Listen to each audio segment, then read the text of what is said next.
Welcome to Mindset, Mood and Movement, a systemic approach to human behavior, performance and well-being. Have you ever found yourself wishing or wanting to do something, but doubting that you could, doubting that you had the skill, doubting yourself and all that was possible there? I have been here and I've coached many people who have been here. Self-doubt is a smokescreen. Self-doubt is a smokescreen in the mind. What I mean by that is we start doubting ourselves. It's like it fills up and we can't see what to do. So what do? It's a retreat. Now, I'm going to explain in this episode a little bit around why and how we have self-doubt, what it's about, what drives this pattern, what you can do about it, because actually it's an unfinished loop. So you're going to want to hear this. If you have lots of doubt going on, it's because it's an unfinished loop in the mind. And this is super interesting. Explain about that. And really to help you shift, because it's completely natural, right? It's a human state of mind. It's really important that it comes up from time to time. Let's think about this. If we didn't doubt our choices, let's say you're stepping across the road and you're doubting, did I check clearly? It's quite good to be slightly doubtful. Have a little look left and right. Oh, there was a car coming. Yeah, I did doubt that I looked. A playful example, of course, but when it comes to more strategic examples, such as in your business, in your choices, are you going to grow? Are you going to set up that business? Are you going to scale a business? What about your relationships? So self-doubt, let's understand that yes, it's natural, but if it becomes a smokescreen and stops you moving forward, it then becomes maladaptive. Okay, why does it come up? Where does it come from? You know, I'm asked this all the time and I'm so curious, as you know, to figure out the mind and how we operate. So my experience of self-doubt is, yes, it's about the self, I, the person, you, and doubt, like I'm not certain. So let's be really clear on this. I don't have certainty. And that gives us a really nice clue into what this is about. So if we're seeking certainty in a world of flux and fluidity and so many variables, there isn't any certainty, right? There just isn't. You can be confident that certain actions are going to have certain effects, but you can't be 100% certain. So this need for certainty comes up, and I've said about this in previous episodes. An overbearing need for certainty is going to be a problem. Now, certainty is normally linked to a particular need for safety, like a neurological state. I need to feel safe. And again, we need to feel safe if we're going to make choices. You don't want to put a lot of money on the line in a deal if it's not going to work. You don't want to put a lot of time and energy into a project or business if it's going to fail. Of course. And yet, the relationship we have to risk, to uncertainty, to possibility, that's where we have options, and that's where we have some flux and some maneuverability. The relationship to risk is one that I'm going to invite you to really tune into right now. Because if you don't have a relationship to risk which is respectful and yet okay, then risk, if it's not allowed, it's off the table. Uncertainty creeps in. We don't have a tolerance for risk or an understanding of risk. We can't move. So we start doubting. Do I do this? Should I do that? I can't do this. And then the smoke screen comes up and nothing happens. You stay as you are, status quo. Nothing moves, nothing changes. Although it does, it normally shrinks, right? That's what normally happens. Our world shrinks, our business shrinks. So let's understand this. The doubt is a seeking for certainty. Certainty is aligned with safety.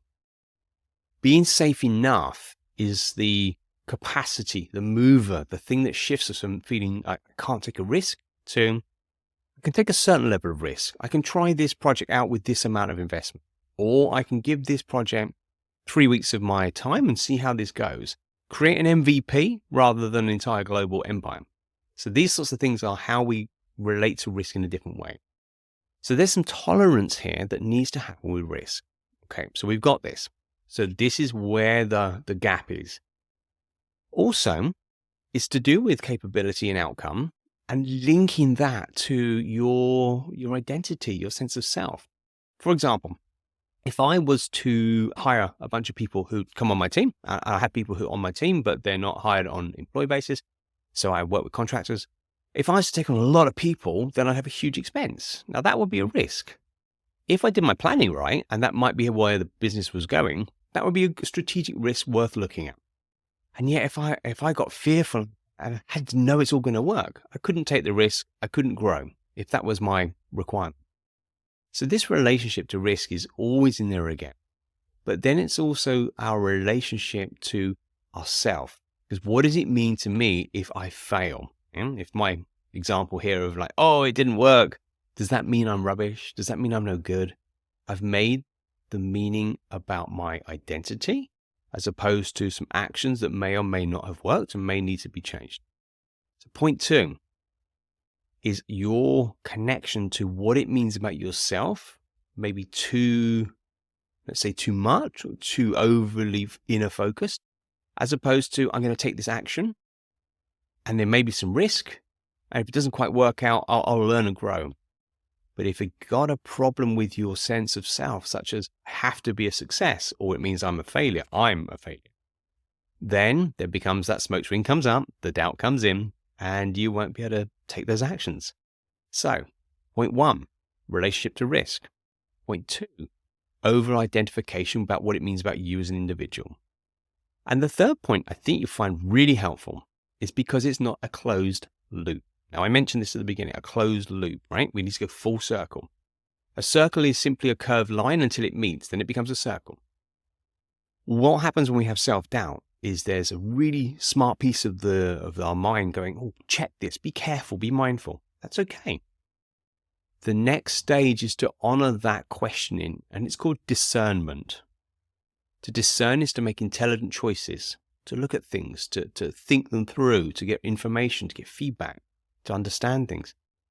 If you do not take a quality of discernment about the issues of doubt that have come up, you'll be stuck in a state of doubt. So we haven't come full circle. Self-doubt, relationship to risk, understand it.